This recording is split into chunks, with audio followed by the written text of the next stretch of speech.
Nissan Navara mga idol, naglilinis tayo ng EGR valve. Etong Nissan Calibre 2.5 turbo. Ayan. Tignan natin yung dumi. Ito yung ating throttle body EGR.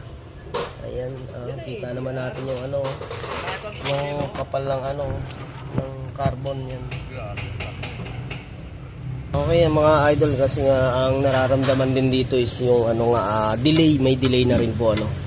Check din natin yung transmission fluid ni boss, pero ito nakita na natin yung sobrang kapal ng carbon na talagang ayan.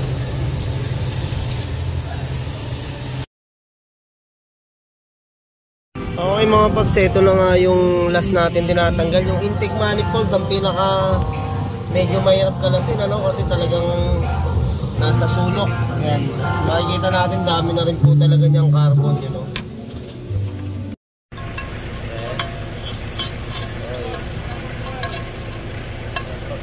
Dumi ng Nissan Calibre.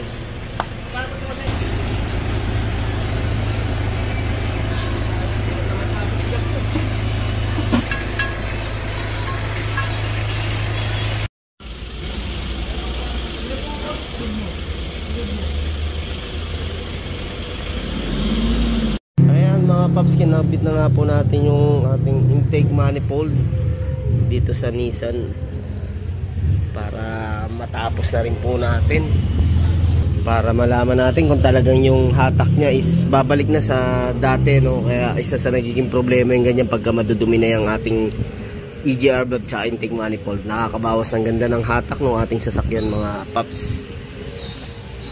Yan, ito, nilinisan pa natin yung pinaka-intercooler nyo na yan mga idol. Yan mga idol, kinakabit na nga po namin tong EGR valve.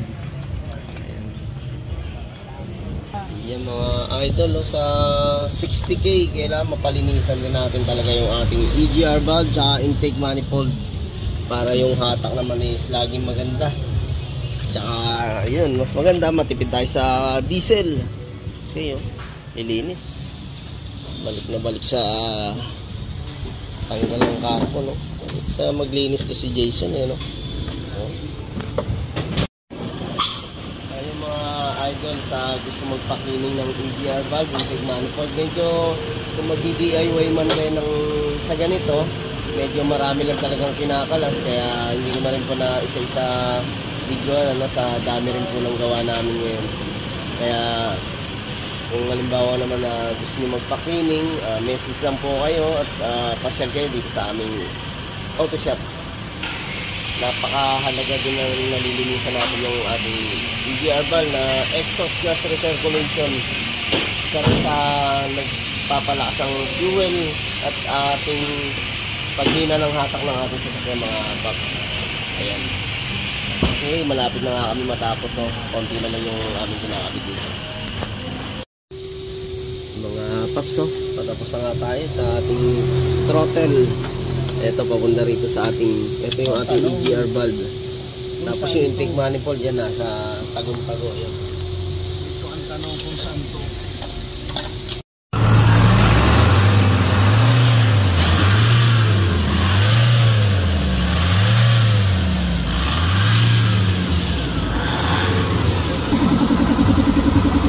Tapusin lang natin.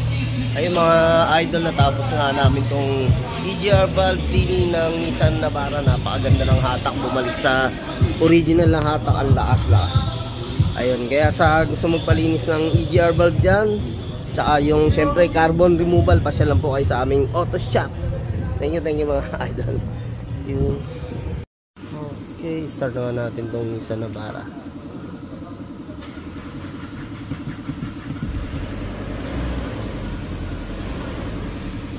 May ilaw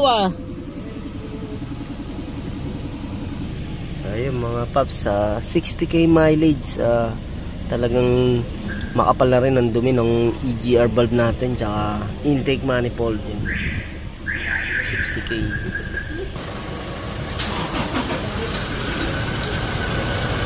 Ayan mga idol, ano, isang nararamdaman nga dito ni boss is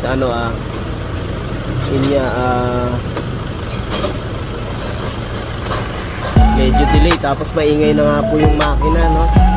Tsaka may vibration. Nung nalinisan natin tong EGR valve tsaka intake manifold, sinama na natin yung fuel filter sa pagpalit. Yan, no? Napaka-smooth, naka-start po yan.